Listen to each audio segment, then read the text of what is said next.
Hey guys, another video, and this one's going to be my top 20 favorite games this generation. And I thought I'd do a video like this because with the release of the Xbox One soon and the PS4, I really feel like we're kind of hitting that next generation now. Obviously, the Wii U's already been out for some time, and the 3DS and Vita have been out for a while as well, but I think we've come kind of full circle with the release of these next two systems, and I really feel like we're finally at that next generation. So I thought it'd be good to look back at the last generation and highlight some of my favorite games. So these top 20 are my personal favorites. I'm not saying that these are the best games, and obviously I haven't played every game that came out this past generation. And I do have a few rules for this list.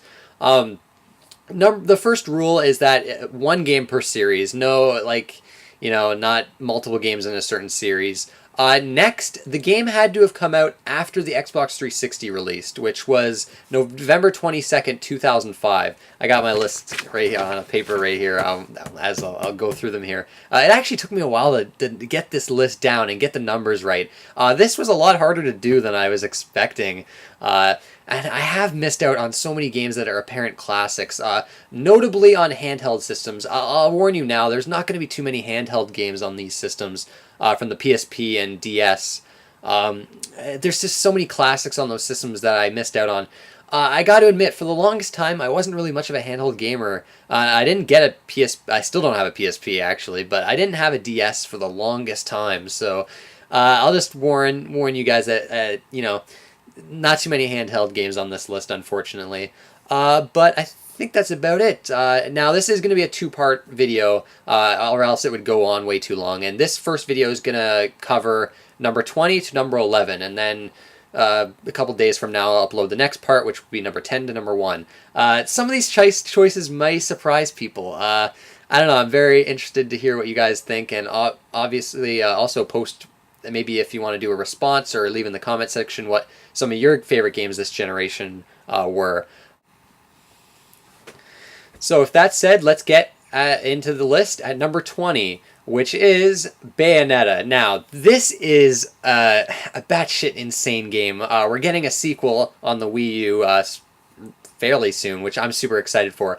Now, this game, in my eyes, is probably the best hack and slash this generation. It kind of took like Devil May Cry God of War-ish combat and upped it to 11, as this is Spinal Tap, as it were. Just everything about this game is insane. From the scope of the battles to the bosses to the incomprehensible storyline to the character design to the music that's just all over the place and so eclectic. The game's style, it's got style. It's one of my favorite Platinum games for sure.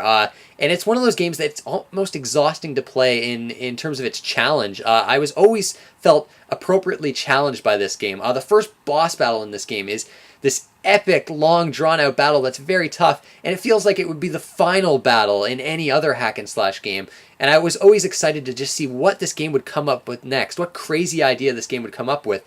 There's like motorcycle shooting sections thrown in here as well. There's like all these cool mini-games, a really neat shop for you to explore and purchase items from, and it's a really deep hack-and-slash combat that I think hasn't been matched yet by any other game this generation.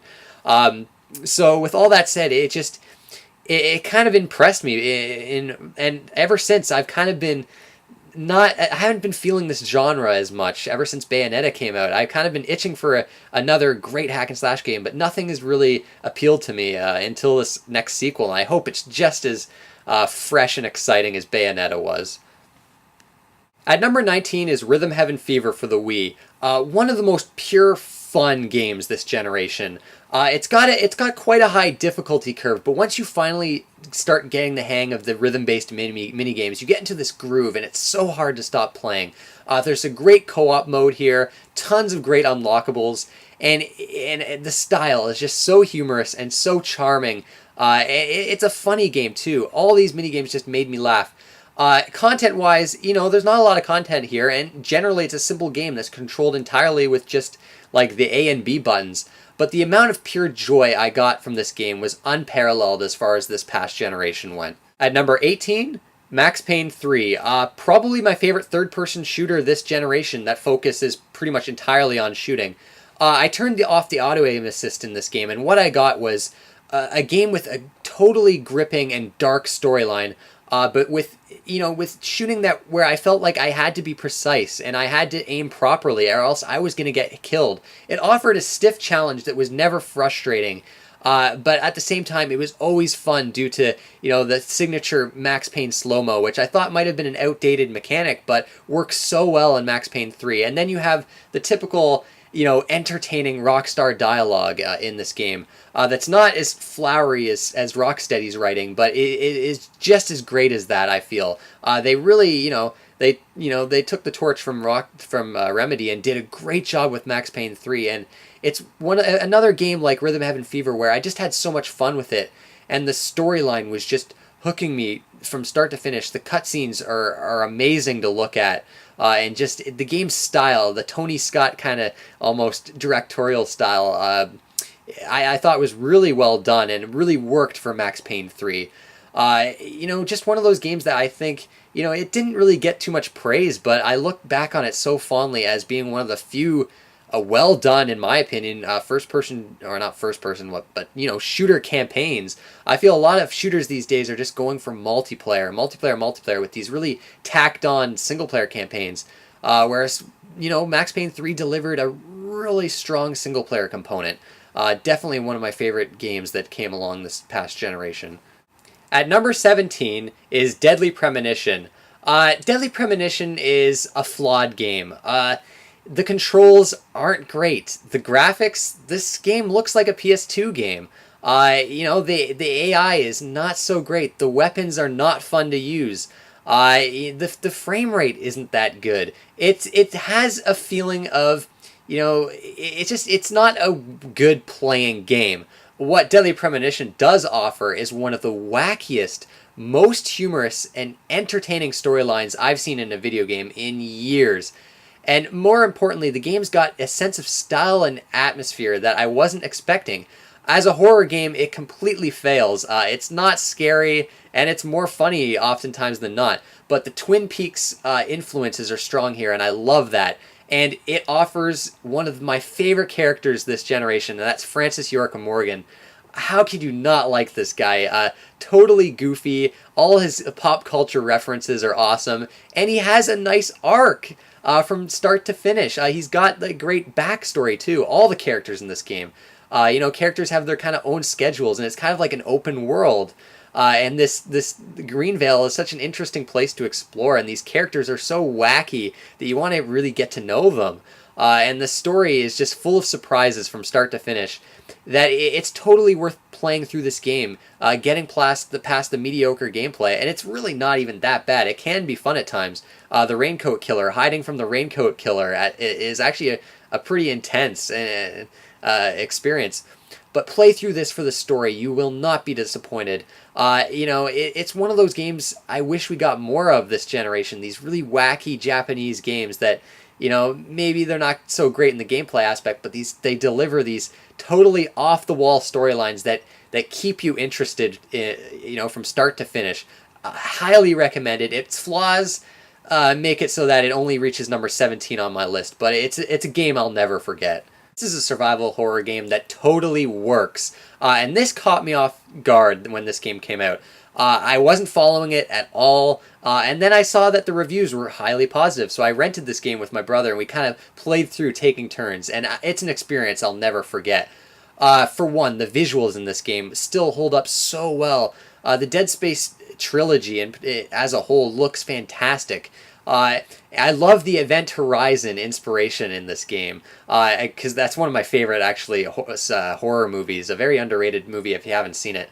But Dead Space kind of took that concept, a derelict ship where you don't know what happened to the crew, and then all hell breaks loose. The necromorphs are so fun to fight. How you had to dismember them to kill them was so innovative at the time. It's not a terribly scary game, but it's a very atmospheric game, and you're always on the edge of your seat. You never know what's going to happen next.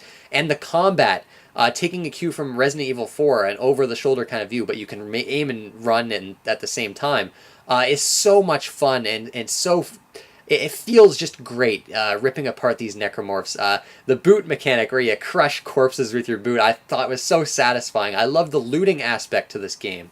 The story doesn't quite deliver, unfortunately, in the end, I felt. But the game is just such a blast. The puzzle solving, too, the light puzzle solving, where it's not intrusive, but it's very fun as well. Just everything kind of came together. The sound design as well is some of the best we saw this past generation. It just everything comes together to form a complete package, and it's definitely one of my favorite horror games this generation. Coming in at number 15 is Red Dead Redemption. Now, I'm sure a lot of you are probably surprised that this ranked. This should have probably been ranked a lot higher. I know a lot of you guys would probably rank this game a lot higher. It's one of the more noteworthy games this generation. For me, the Wild West setting has never been my thing personally, whether it's in movies, books, or video games. I think that has that plays a large factor into why this ranks a bit low on my list. But the game's storyline and main character did resonate with me a lot. The writing, I think, a lot of Rockstar games go for a high octane kind of entertainment writing style, especially in, say, Grand Theft Auto 4 and 5. Red Dead Redemption really had very mature storytelling, and it had an ending that I'll never forget. And that's what kept me going. Otherwise, the gameplay felt kind of typical. It felt kind of like Grand Theft Auto 4 in the Wild West. I thought horses, even though, of course, it was realistic to the time, it made travel feel a lot slower than usual.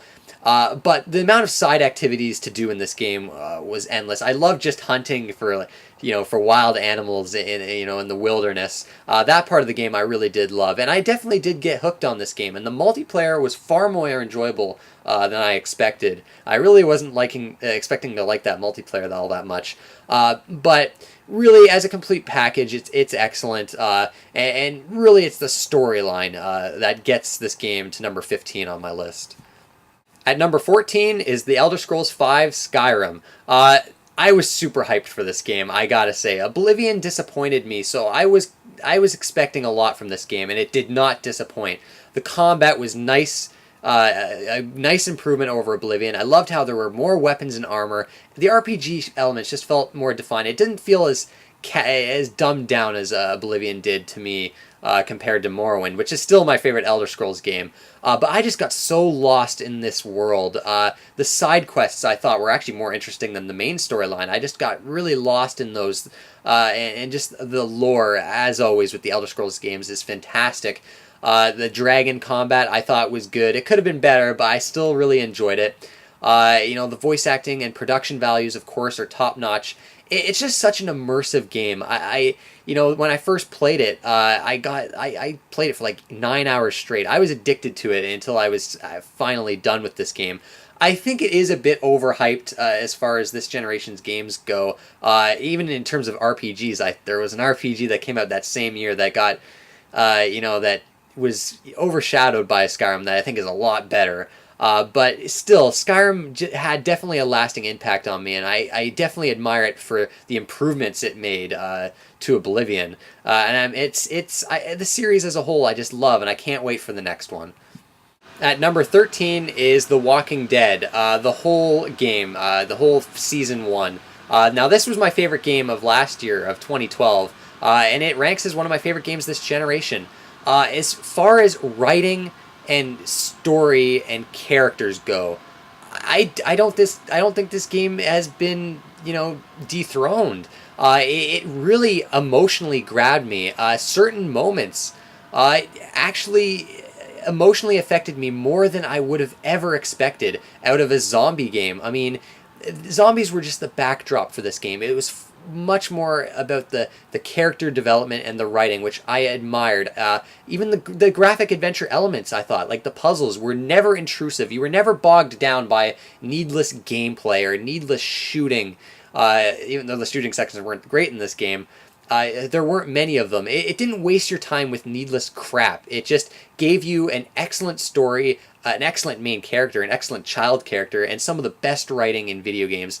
I think Telltale is just really phenomenal at that kind of stuff, and I can't wait till the next season, and I can't wait till actually the whole entire Wolf Among Us releases, because that looks awesome too. But this game, yeah, it's not perfect as far as gameplay goes, but from a pure experience, as an experience, there was none like it.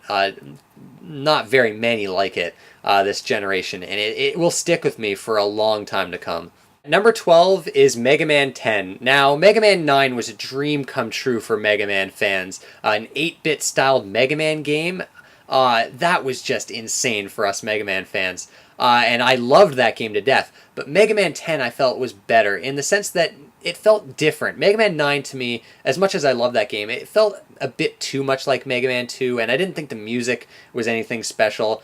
Mega Man 10, it's not that much of an improvement. It's generally the same old, but I just love the 8-bit Mega Man games so much that just to get another one was special to me, and the soundtrack in Mega Man 10 was awesome, really eclectic, really quirky too. And the level design, I thought, overall was not as unfair as in Mega Man 9. I really enjoyed the level designs. The Robot Masters were fun, even Sheepman. I like Sheepman, damn it. The music in his stage is badass. But it just felt like a more fun experience. You can probably throw Mega Man 9 in here too, whatever one you like best. But to me, I did prefer Mega Man 10 a little bit overall. Both fantastic games, though. And probably one of the last things Capcom's done that I really liked, although it wasn't really them developing it, it was Inti Creates. But it was just, with Mega Man 10, it brought back so much nostalgia, back playing those old Mega Man games and enjoying them. A nice level of challenge, too, that wasn't too crazy. It's one of those things that it's not fancy or anything, but sometimes a good 8-bit styled action game like that is just all I want, and Mega Man 10 just delivered that in spades. Really a fantastic experience that I still, to this day, I keep going back to and playing through that. I play through that game still. The scores were so fun to go after. I remember there's those high scores that you try to get, speed run completions of the different levels. I loved going through that. And there's an easy mode for beginners that want to try to maybe get into the Mega Man series, but haven't before, haven't tried them and are intimidated by the difficulty. Mega Man 10 was just a fantastic game. I really want like a Mega Man X9 in the Super Nintendo style, but of course, Mega Man is effectively dead. But at least we have Mighty Number 9 to look forward to. But yeah, Mega Man 10, definitely worthy. Definitely, even though this is a smaller game, a lot of people consider, it's got to be a AAA game to be one of the best games of the generation. I have never agreed with that kind of sentiment. I mean, this was just like an Xbox Live Arcade game, but I got more fun and enjoyment out of it than a lot of games this generation. But anyways, Mega Man 10, just loved it to death. And at number 11 is Monster Hunter Tri for the Wii. Now, the Monster Hunter series, unfortunately, just hasn't caught on in the West like it has in Japan. And it's really a shame because this series is fantastic. It's very multiplayer focused, and at times it can be a bit grindy. It can feel like an MMO, but if you get some friends together, even just one friend, and go out hunting monsters and rise up the hunter ranks and start taking on the bigger monsters and grinding materials to get the newest set of armor you've been eyeing for so long, when you finally do take down these big-ass monsters and get the equipment you've been wanting for so long, it's such a rewarding feeling. One of the most rewarding games this generation, and it's tough as nails too. The difficulty is less so if you have a lot of people to play with, but the fun factor is just raised so much there. I really wish these games did better here and more people played them. The learning curve is definitely a bit high, but once you get over that hump, and Monster Hunter Tri does a great job at bringing newcomers in. The tutorials are, they're great for getting you into the game. But this is easily the best in the series until since Ultimate on the Wii U.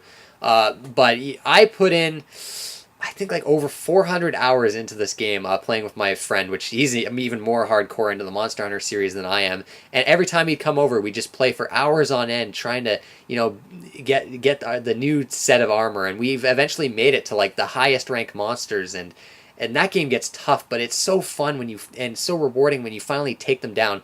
It's not really an RPG, but it definitely has those RPG elements. One of the more addictive games this generation. And Monster Hunter 4 I hope we get it. and I'm definitely excited for it. But this series has always felt like a console series to me, and I really did enjoy playing it on the Wii with the classic controller. I don't know how well it would translate to handheld. I've tried briefly the portable Monster Hunters, and they just don't feel the same to me. But Monster Hunter Tri was just so much fun, and definitely. I'll have a lot of memories with this game because, honestly, as far as the games this generation, I don't think I've put in more hours into a game. I think there might be one more game that will come a bit later on this list. But yeah, Monster Hunter Tri. If you haven't tried any Monster Hunter game, definitely go with this one, Ultimate on the Wii U. When you get into it, it's just so much fun and so rewarding. Love this game. Well, that will do it for the first part of this list, 20 to 11. Now, I'm sure some of you might notice, and you'll probably notice with the next video, no games that released in 2013 will make an appearance on this list. There's a couple reasons for that. One, I don't want it spoiling the surprise of my 2013 best of list. And to be honest, there's not much this year that's released that has really amazed me and would make it on this list. I can think of one game, and I don't want to spoil what that game is, but I don't know. This year hasn't really impressed me that much, which I know is crazy. There are some high profile releases, but I don't know. Just nothing's really, caught my interest and, made me go like, holy shit, this game is incredible. But anyways, that's it, guys. I want to thank you for watching and stay tuned for the final part.